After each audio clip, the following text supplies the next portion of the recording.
The Kremer collection is a VR museum that's displaying 74 Dutch old masters. We're creating a concept how we could capture art in a way that has never been done. Moyosa is based in Assen in the Netherlands. It's just below Groningen. The town is really small, but we're located in the center of the town. It's focused on VR, AR and MR, non-gaming experiences. We started off doing a lot of marketing campaigns for Audi, OnePlus, showing off what VR was. George Kremer found out that these old Dutch masters were still available to buy. From there on, he bought his first old Dutch master. That was the beginning of the Kremer collection. He wanted to create some heritage for the next generation. Joe Kremer contacted us for an idea to create a virtual museum. I showed him a couple of demos and he was very excited. He was like, it needs to be perfect because I'm going to show it to art directors, curators, art fanatics, and they have to love it because if they don't, then all this effort was for nothing. Some of these paintings are painted on canvases, some are painted on wood. So we wanted to really capture these properties of the painting. To get these paintings into VR, we had to get a 3D representation of the canvas as well as the frames. Photogrammetry will give us the best actual representation of what the painting looked like. To do this, we took thousands of pictures of each painting and used software to stitch these paintings together. If you shine a light on the painting and look under an angle, you actually see the brushstrokes. We wanted it to look as if you were standing in front of the actual piece.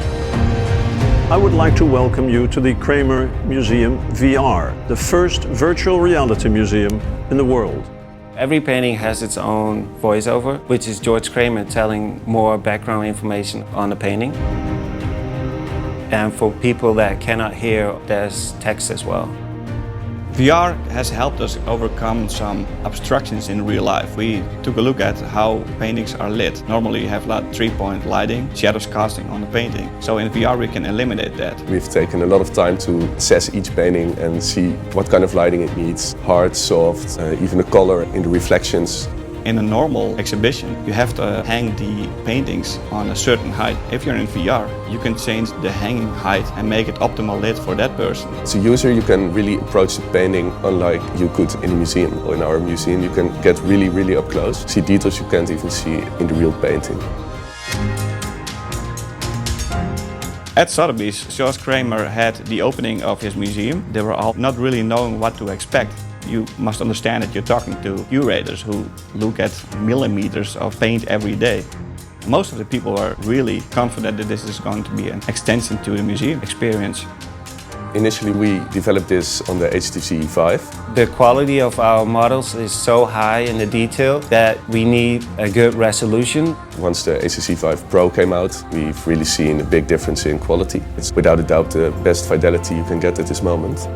The museum itself can add more paintings and the next steps will be more educational focused. We want to have rooms for Rembrandt or rooms for other artists and explain through video and holograms what these pieces are all about. Being a VDA winner changed a lot for us because we got that recognition. Public museums and private collectors are contacting us and we're working on that. The Kremer Collection VR Museum is available now on Viveport.